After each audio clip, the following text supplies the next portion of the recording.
and he's going to house it. It's amazing. Absolutely amazing.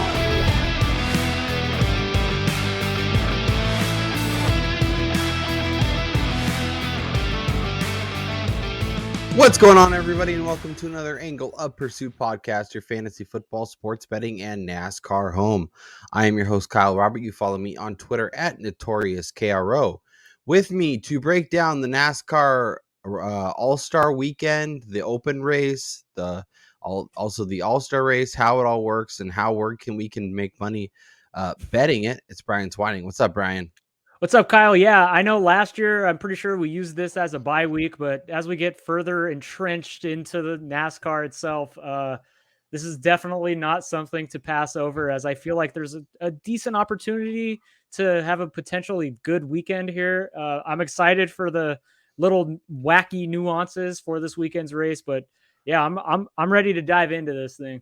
Yeah, absolutely. And right before we do that, obviously we got to recap how Kansas went. Talk about the ups, the downs, and some more downs. Lots of downs. Let me share my screen and we can go over our betting history. We'll go over the DraftKings lineups and take a look. I actually, to be honest, didn't have like a terrible week. Obviously didn't have the outright. Kurt Busch winning. We should have known that paint scheme was fire. And of course he was going to win in that car. Yep. Pretty insane. So obviously our outrights were toast from the jump. Did get it for top 5 out of Kyle Busch. Kevin Harvick, man, dude, the writing was on the wall after practice and qualifying, but we just didn't buy in. And nope. And I'm a glutton for punishment, so I went back to the well. It's okay. So I did hit the Alex Bowman top 10. I hit the Kyle Larson top 5. I hit another show bet. I think that's 5 in a row now. So now we're even Steven on the season. I also hit Stenhouse over Suarez and Bowman over Reddick, which was my best bet on Sunday. So pretty decent week. Still have ground to make up, even though your week wasn't as solid as mine. Atrocious. In the overall, obviously, as you can see, not super hot for old B Twining, but freaking Austin Dillon, man, was right there the entire race. He was like in between 10th and 15th the entire day. Yeah. I think we're learning a lot though, and I think we're getting better, even though the results may not show it. We've had some legit wins that just didn't happen. So we got to take the All-Star week, hopefully make some money back, and then get ready to attack the rest of the way. As always, if you're enjoying our content, if you're like talking NASCAR, like talking betting, make sure you are subscribed, make sure you're reading, reviewing, do all that good stuff. Smash the thumbs up, let us know which driver you're targeting in All-Star weekend. But let's head over to DraftKings. Obviously not great. Ross Chastain was fine. Logano was fine. Like we didn't have that guy. Everything was fine. All of our cars stayed on the track, so that's a good sign. But just everybody was just fine. Like nobody was amazing. I mean, you got to give it up to Kyle Larson, though. I mean, we talked about it. It felt right that he was 7 or 7.5 to 1 to win, and we kind of mentioned it like this. This is a great price on him. He ran first towards the end, wound up finishing second, but he did good. Bubba Wallace and the Toyotas in general are, I don't know if they've turned the corner or what, but they were incredible. Yeah, I don't think we definitely didn't have enough Toyota exposure. Bubba Wallace was solid. William Byron was underwhelming. I was expecting a better race out of him. Ryan Blaney, same. Logano was fine. Christopher Bell was actually pretty good. Still ended up getting a top 5, even though it wasn't the best race for him. It was overall a solid race. So yeah, let's talk All-Star race. Let's talk about kind of the format and what people need to know before we start making these bets. So kind of break it all down for us, Brian. What should people know? What should people expect? All that good stuff. Well, I mean, first and foremost, the race is only going to have 24 drivers Hmm. total on during the All-Star race itself on Sunday. It's only going to be 125 laps, but there's some weird little nuances that they're introducing. Like I know they introduced some of these last year, but like the open race that's going to run a couple hours before the All-Star race is going to qualify 4 more drivers into the race. So right now there's 20 guys locked in who have either won a race since the beginning of last year, won a previous All-Star event, or have won a Cup Series championship who have already locked in their spot. And then the open race will be the winners of the first 3 stages of that race will all qualify, or the winners of the 3 stages will all qualify for the All-Star race. And they're doing some fan vote, which, I mean, last year I think it was Matt DiBenedetto that won the fan vote, so he got into the race. And so it'll be interesting to see which guy gets those votes. But I Yeah. have some pretty clear leans in terms of who's participating in the Open, who I think have a legit shot to even compete in the All-Star race in general. So should we start head over to DK and look at those odds to qualify, and we'll go from there? Yeah, no, I think that's a good like diving in point to this weekend. So let's jump into it. As Brian mentioned, if you win one of the first 3 stages, you're getting yourself in on the seat. So obviously the Open is going to have an opportunity, and some of these numbers reflect that as several of these guys. I am curious to see how the racing is and see without some of the BJ McLeods that are just dragging down the back of the race, how that impacts the race overall. Yeah. So we'll start at the top. Austin Dillon minus 350. Obviously, people kind of expect him to have a good chance at qualifying, but at minus 350, not touching that. As the aforementioned BJ McLeod is 10-1 to qualify, also not touching that. I think the first name where we're really potentially invested is Chris Buescher, and that's basically even money to make it out of the All-Star Open. So talk to me about him and kind of your thoughts there. Yeah, like when you're looking at the field during this All-Star Open race, it's a lot of the back markers or kind of middling drivers where a guy like Chris Buescher or Austin Dillon or the actual favorite to win the open race, Tyler Reddick, they've all been kind of competitive in Mm-hmm. NASCAR, running a few top 10s, top 5s. For Tyler Reddick's case, he's been so close to a win over the last year plus. So like there's some clear drivers who should be competing to advance. The entire field, I think, for me, has maybe 5 guys that I think could legitimately get through to the All-Star race, and those are Austin Dillon, Tyler Reddick, Chris Buescher, um, Eric Jones, and Ricky Stenhouse Jr. are my 5 favorites in that open event to snag the 3 guaranteed spots. I have no idea what's going to happen with the fan vote, but What about Cole Custer? We've seen him. I mean, I don't obviously know, not. man. I don't know if he's up to the task of such a competitive style Yeah, of race where it's like this is as close to you're going to get as the playoff one and done type format that these guys are going to have yeah. probably throughout their early career. So I don't know if Cole Custer is quite to that level yet. Yeah, no, I'm with you, but at plus 250, that number is a little bit interesting as somebody we've seen be competitive. Especially this year, he's been a Yeah, lot stronger. He still had his crappy races, but he's had some guys. But yeah, he's more of a top 10 type guy than a top 5. Even at minus 160, Eric Jones, I don't hate, especially because he only has to win a stage, he doesn't actually have to finish the race, which is a big exactly. problem of his. And So because these stages are going to be so short during the open race, I'm pretty sure Kyle and I were talking, and the way it's going is there's the first 2 stages are 20 laps, and then the last stage is 10 laps. I mean, you're talking fast. These things are going quick. Justin Haley at 4-1 is a number that I don't know if I'm going to put it on the card quite yet, but I feel like that number is incorrect. I feel like he is a lot closer to Cole Custer than he is to some of the other guys. Maybe he's up 2.5, 3-1, and getting Yeah, 4-1 on probably. him. Yeah, it is interesting to see him. I would actually bet Justin Haley over Harrison Burton. To be honest with you, like I Yeah, feel like I think those odds should probably be switched. I agree. Ricky Stenhouse at plus 100 is going to go on the card.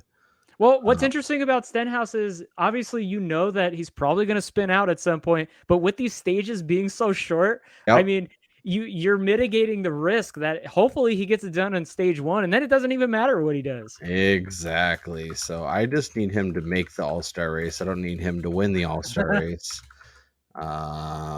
So how should we label these on the sheet? Just Just put open qualify.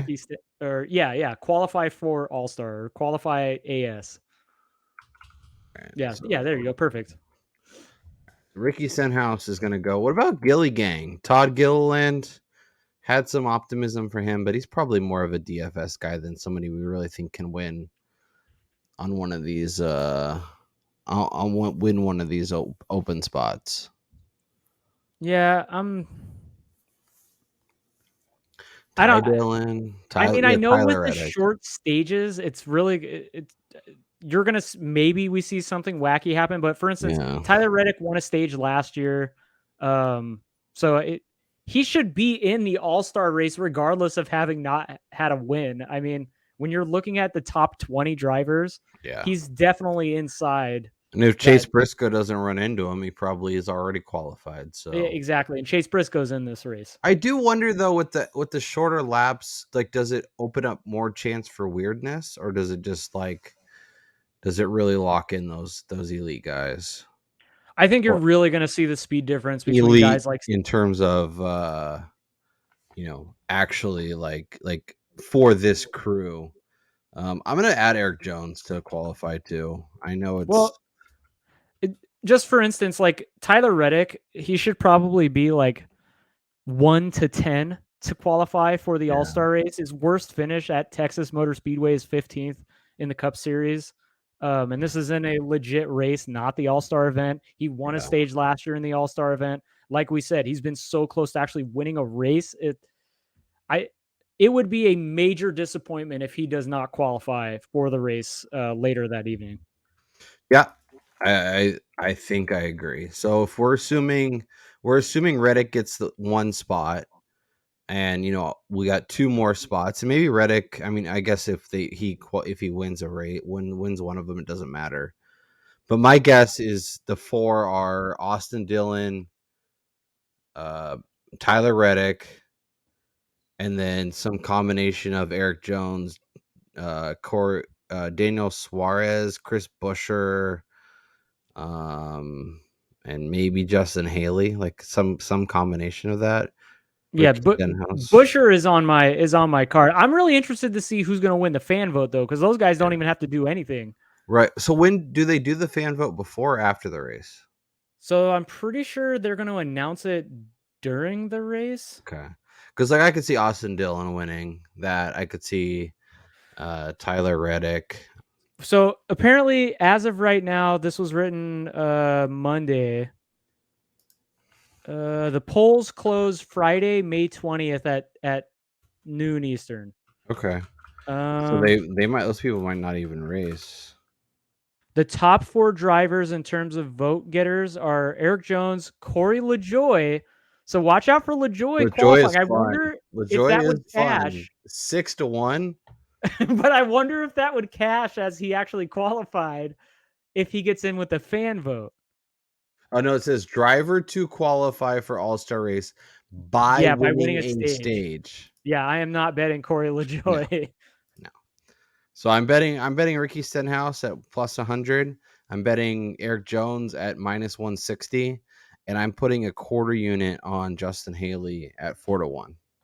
Yeah, I think that's a good move to go down to get in lightly on Justin. Yeah, Haley. I think it's worthwhile to attack, but for reference, I'm putting a full unit on Ricky Stenhouse, and I'm putting 2 units on Eric Jones since he's minus 160. So basically, I expect Haley has 4 times the odds, so I'm putting 1/4 of the bet. So that helps. Let's flip over and look at the All-Star race winner, and kind of look at some names that we can potentially see winning this thing. Obviously they're going to go based on so they're doing reverse order for qualifying. But that's post Cup, that's post Open, and that's for figuring out the starting grid for the actual race, right? So I have the that way they're correct? doing the All-Star race qualifying is it's reverse order in driver or in owner Owner points. standings only Yeah. for the 20 guys that are pre-qualified for the Right. All-Star race. And so they're doing the round one is just regular hot laps. And then the top 8 guys from that move on to a second round of qualifying where it gets really wacky, where they get put into a bracket style elimination tournament where 2 guys start in pit lane side by side. Their team has to perform a 4-tire pit stop. They have to race off pit row, which will not have a speed limit, by the way, and get around the track and cross the finish line. And whoever does that advances to the next round. And then when we get down to the final 2 drivers, those guys are battling out for the So we pole. can eliminate Ryan Blaney, Denny Hamlin, Yeah, right. Yeah, just Christopher find the guys Bell. whose pit crews absolutely suck and fade those dudes to qualify on pole. Yeah. So let's look at some of the odds to win and whatnot. As you mentioned, Tyler Reddick, who has a monster number to even, he's not even in the race, and he's 12-1 to win. So that's pretty insane. Chastain at 10-1 is definitely interesting to me. I Kyle think Busch. Chastain, honestly, for me, Chastain would be my favorite to actually win the All-Star event. Yeah. And so on that note, I am actually going to add him to my card. Full unit. And Yeah. I see so many similarities between what Ross Chastain is doing this year and what Kyle Larson was doing last year. Yeah. And I kind of equate his mentality on track to what Larson kind of exuded in that I don't give an F about anything other than me trying to win races. And that's kind of needed, especially when they're battling it out for $1 million. So, but he also knows when to not really push it and then let everybody else kind of cause carnage around him, and then he just scoots through and grabs that win. yeah, well, and then during the All-Star race too, it's really interesting to note that the way they're setting the order for the last stage of the All-Star race is the winner of stage 1 during the All-Star race will start on pole during the final stage as long as they finish inside the top 15 in stages 2 and 3. The winner of stage 2 will start second as long as they finish inside the top 15 in stage 3, and then the winner of stage 3 will start third as long as or will start third. But then there's also this weird thing that after stage 2, they're doing like a weird pit stop challenge where every driver has to go and pit, perform a 4-tire stop, and the person who performs this the fastest starts 4th during the final stage. So again, you could fade Ryan Blaney, Denny Hamlin, and all that stuff, but that's really interesting. Yeah, it's going to be crazy. It's going to make me really not want to look at DraftKings on Sunday until the race is completely over, because the running order is going to be thrown around. Yeah. That being said, all jokes aside about Ryan Blaney and his pit crew, 12-1 is a good number on him, and I'm going to take that. Well, especially he's been one of the faster cars all season, and he's been pretty good at Texas too. Yep, and I think at 12-1. I would be happy to get there. I think your call on Chastain makes a lot of sense. I could see myself adding him. Kyle Busch is somebody who does really well here. And so I'm actually adding, going way down the board, Eric Jones to me at 40-1 here is far too good a value. I know he's not even qualified for the event yet, but you got to think that if he does qualify, that number is probably sneaking closer to the 25, maybe 30-1. Yeah. No, I think that's a good call. Kevin Harvick once again popping on the results for this track, and has a really nice number at 35. I think it's funny that Kurt Busch is at 25 after winning last week. If he hadn't won last week, he'd be what, 40, 45? Yeah, probably, just for his recent string of lack of success. Yeah. I mean, honestly, this will be anybody's game, but I'm looking at this from the vantage point of who has the testicular fortitude in order to push their car towards the end of this race, especially with $1 million on the line. Like, who's going to be that a-hole to move somebody out of the way to I win $1 million.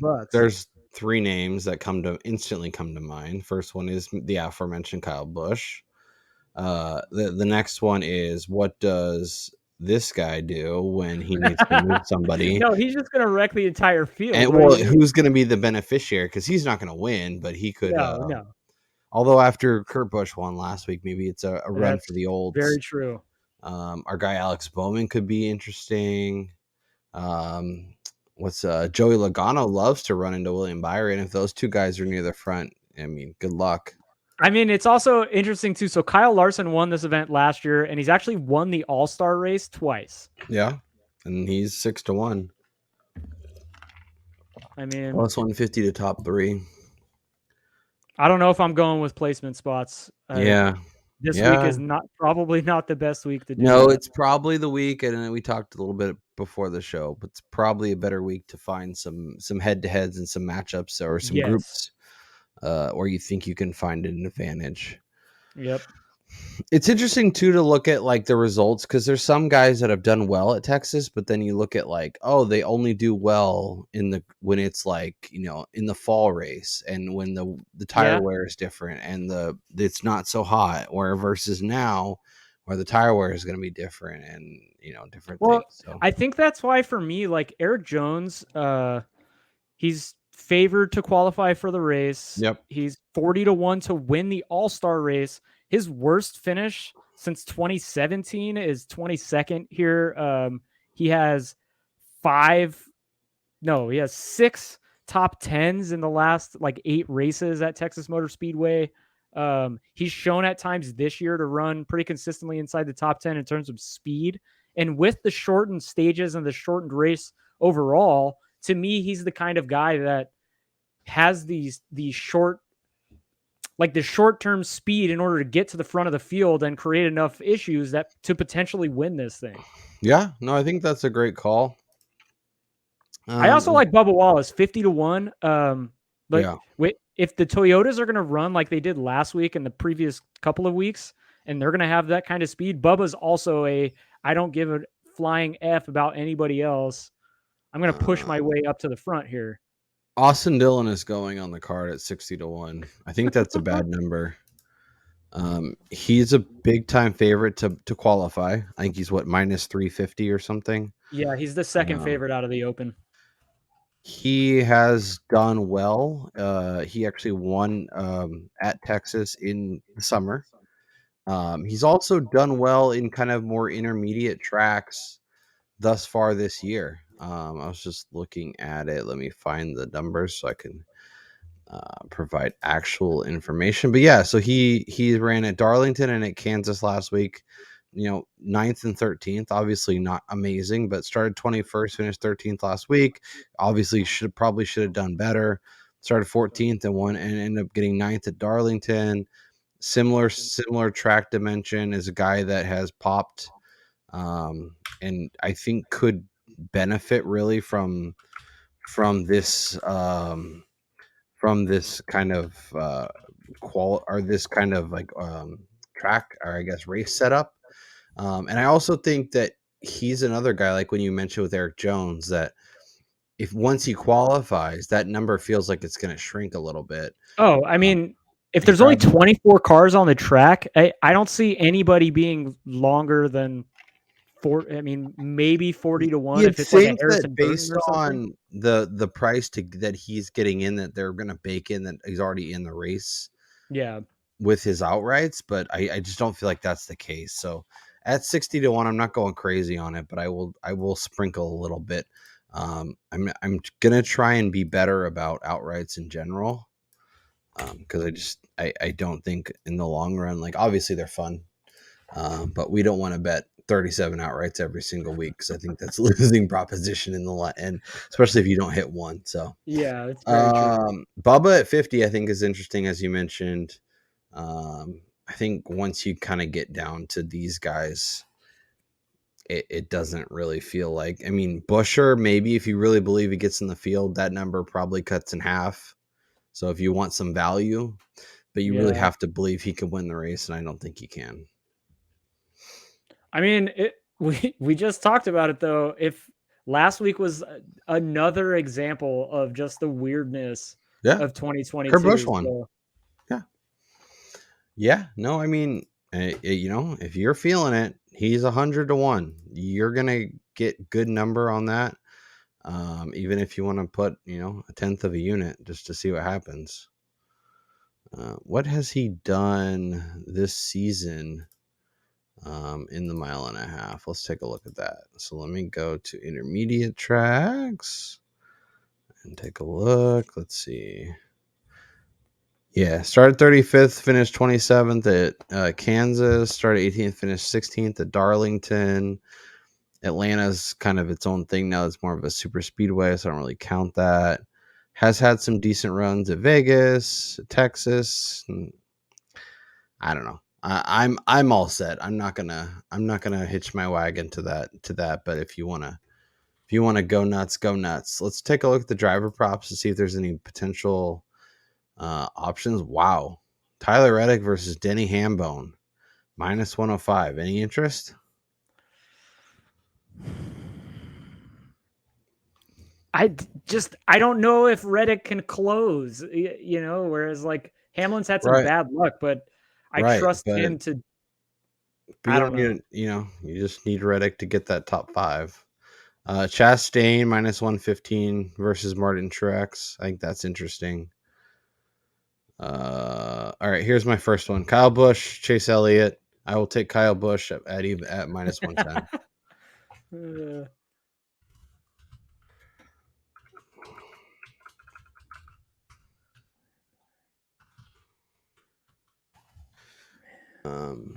Chase Elliott's great, but hasn't been nearly as impressive at this track as Kyle Busch has.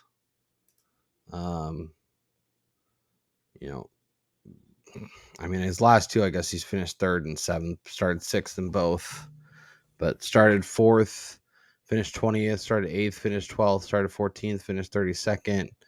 I don't know. I think Elliott's been better. So I mean, I think Kyle Busch has been better. I obviously had a good race last week, so that's interesting. I'm gonna take Denny Hamlin over Party Marty. I think that's kind of like a toss up, and I feel like Hamlin has been trending in the right direction during races. It's just whether or not he can finish at the end, and I think he's close. Yeah, and with how good Toyotas have been, I'm gonna go with the, to me, better driver in the Cup Series. Yeah, I think that makes sense. Briscoe versus Cindric is interesting. Bell versus Logano is interesting. Boy, how the tides have turned in terms. Look at this number. Eric Jones, not even qualified, -120. Obviously, they probably void the bet if they don't end up racing. But Briscoe versus Eric Jones is interesting. I mean, I like that. I like Willie B over Chase Elliott. It's a good number. Yep. I'm not betting against Ross Chastain right now, even with pretty good odds with Ryan Blaney. I'm going to take Kyle Larson versus Chase Elliott too. So Chase Elliott's going to win the race. Load up on him now. I will take both Kyles over Elliott. Poor Chase Elliott. He didn't even see it coming. No chance. Just to let you know, Elliott won 2 years ago at the All-Star event in Charlotte. So who won last year? It was Kyle Larson. Exactly. Well, yeah, okay. All right. I think Kyle Larson. Yeah, and we're not in Charlotte. We're in Texas. So. Ooh. All right, so we have to at least take a gander at pole props. Okay, love it. It's round 2 qualifying. So who's going to advance to the top 8 of the qualifying session for the All-Star race? Man, these are some juicy numbers. Oh, that's okay. I'm adding it. 3-1 for Bubba Wallace. Yeah. For a hot lap? Oh yeah, that's going on there. Yeah, I mean, I don't think if you could parlay these, I wonder if you can. Let's see. Can I parlay them? Sorry, nope, can't parlay. Because I say parlaying some of these makes sense, but at most of these numbers, Kurt Busch at minus 110 to be in the top 8 isn't terrible. But like at that point, I'd rather just find a head-to-head that I feel better about. Kevin Harvick at 2-1. Like that's a good number. Kevin and like Harvick at 2-1 is going on the card. I don't care that he screwed me over I last was week. just gonna say, like, What are we just are you just calling him Kevin Harvick top 8? oh yeah, that's right. Qualifying? Yeah, Q8 or Q. I'm just putting Q8. Bubba Wallace Q8. For instance, Kevin Harvick. 1, 2, 3, 4, 5, 6. 8 of the last 10 races at Texas, he's qualified inside the top 5. Now, we wanna obviously, do- qualifying is going to be different, but Yeah, we could look at Brad Keselowski too, because no one else will be on the track, so maybe he can. Well, they'll be on the track together, right? For this part. no, for round 1 qualifying, no, they're just They just need to be They just need top 8 for head going into round 2. so they need to just advance to the round Ooh. 2 of qualifying. Bubba's interesting here. Yes, Dinger the Bubba ringer. 3-1. That's definitely there. I know we hate Keselowski, but that is interesting. Briscoe. The only thing is like Keselowski hasn't been. Well, let's just Great. put some people in the top 8. So Larson will be there, Byron will be there, Kyle Busch will be there. Let's say Hamlin's there. There's 4 spots right now. We got 4 more. Christopher Bell will be there. Ryan Blaney will be there. Those 2 guys qualify really well. That's 6. And then it's You got to like think Chastain. Yeah. Like Logano would be interesting, but even at minus 160. I wonder if you can parlay Joey Logano and then where was it? To qualify. Eric Jones. Can you parlay those? Nope, can't parlay those. Come on, DraftKings, let's DraftKings go. stinks. Yeah, because that's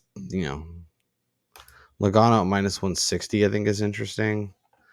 But even then, like I don't love it. I'm putting Kevin Harvick, and that's it. Yeah, no, the only one I added was Bubba Wallace. I think Wallace makes sense. I think Harvick makes sense. I think beyond there, it's going to be hard. Briscoe, I'm fine with, but I really wish it was better than plus 100. We'll have to review on Saturday to see if we can get some better numbers. All right, Brian. One thing only left to do. Let's look at the show bets thus far, and give out a best bet as we sit here on Wednesday. So far, I have Stenhouse to qualify, Eric Jones to qualify, Justin Haley to qualify, Ryan Blaney and Austin Dillon to win, and then I have Kyle Busch over Chase Elliott, Kyle Larson over Chase Elliott, and then Kevin Harvick to qualify in the top 8 at 2-1. Brian has Buescher to qualify. He has Chastain, Eric Jones, and Bubba Wallace to win, as well as Christopher Bell to win. He has Hamlin over Truex, and then he has Bubba to qualify Q8. I think if you like Bubba to win, I think this bet makes a lot of sense. Because I think that means he's running well. That means he qualifies well, and he'll be in a good position for Sunday. So I think that makes a lot of sense. I mean, he's definitely hitting his stride of late, so that's why I'm going there. But yeah, as we piggyback off here for our best bets, this one is pretty simple for me. One of our favorite drivers. We joke about this all the time, but it's wonderful that we can finally say his name correctly, and that's Christopher Buescher to qualify for the All-Star race. Lock it in. It's happening. He's doing it. Yeah, I think it makes sense. I prefer Stenhouse and Eric Jones, but I think he makes sense. I'm going to go with Kevin Harvick in the top 8 after the first round. I think he's been pretty fast. I think last week was unfortunate, but for the most part, I just think 2-1 is not great odds. So I like I like that a lot as I sit here today. I think Kyle Larson over Chase Elliott is fine too, but I want to get a little more spicy this week. So we'll go Harvick to get in that top 8 after the first round of qualifying, and hopefully start checking off those bets. Check that off. Then we'll check some guys to advance out of qualifying, and then we'll check off hopefully a winner come Sunday. So make sure you subscribe, like, bet, do all that stuff. Let us know your best bet for the week, as well as return on Sunday morning. We'll have our show up. We'll have some more bets for you. We'll have some more. We'll have some DFS coverage, and see if we can't find some other ways to put some extra cash in your pocket. Appreciate everyone who's been riding. We're almost to 400 subs. We really want to get to 500. If we can get to 500 before the playoff, Christopher Bell signed mini helmet will be going out to one lucky viewer. So make sure you subscribe, do all the things, and we'll have a contest when that happens. But that's Brian Twining. I'm Kyle Robert. You guys have a great one. We'll talk to you next time.